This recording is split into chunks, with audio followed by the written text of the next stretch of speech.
Hi everyone and welcome to question 20.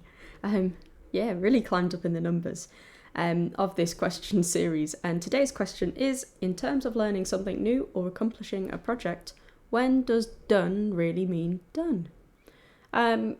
So easy answer to this is, I guess, when you've actually completed the project that it's done, but sometimes it's not actually just as black and white as that. So we'll just delve into that a little bit. So building on that, once you've achieved your goals, if you write a list of goals, or just one big goal, I guess, for something that you're doing, then, you should feel the accomplishment when you've achieved that.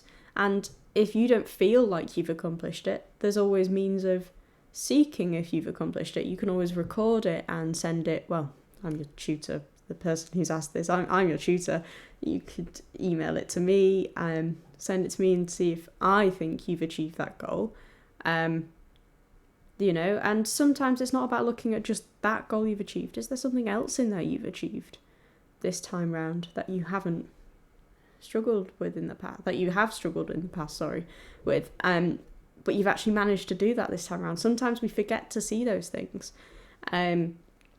I've had students in the past that have struggled with certain things like staccato notes, making them short, and they struggle with that for ages, and then one day it just clicks and they get it.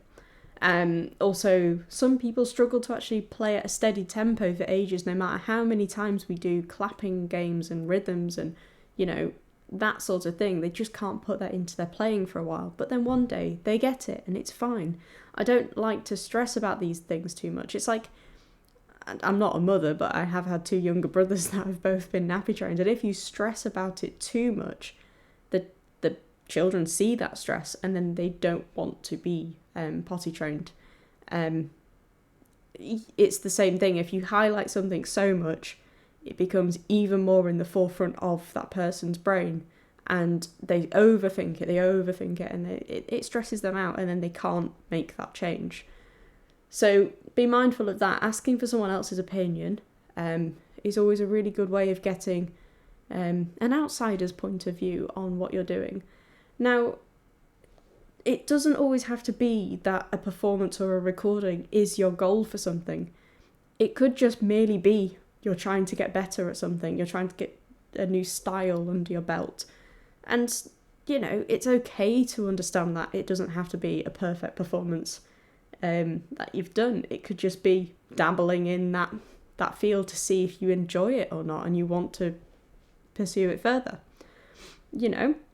It's still an accomplishment. It's still something you have achieved. But yeah, so there is that natural, when you've done a recording for a performance, it's now done. Okay. So yes, to round that off, write a list of goals at the start of a project, and as you achieve them, tick them off, and hopefully you'll have achieved them all by the time that'll be the project done. Okay, hope that helps. Cheers, bye.